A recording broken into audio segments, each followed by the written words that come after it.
না, আমি যখন আসতাম যতদিন তিনি ভালো ছিলেন তিনি অনেক গল্প করতেন, অনেক কথা বলতেন, সেগুলো ব্যক্তিগত লেভেলে। আমি সেসব কথা বাইরে আনতে চাই না।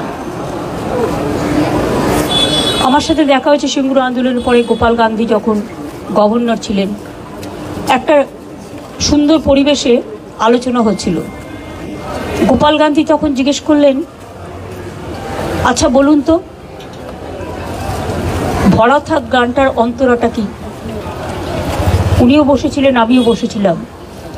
আমি তখন বলেছিলাম, যে পথে যেতে হবে সে পথে তুমি একা, নয়নে আধার রবে, ধ্যানে আলোক রেখা। এই ঘটনাগুলো আমার মনে পড়ে।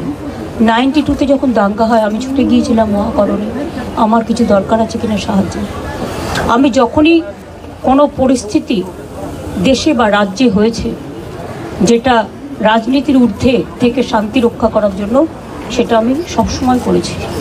এবং আপনাদের সকলকে বলবো, যেভাবে শান্তি রক্ষা করছেন আপনারা, সেইভাবে শান্তির সাথে, শ্রদ্ধার সাথে শোক জ্ঞাপন করুন।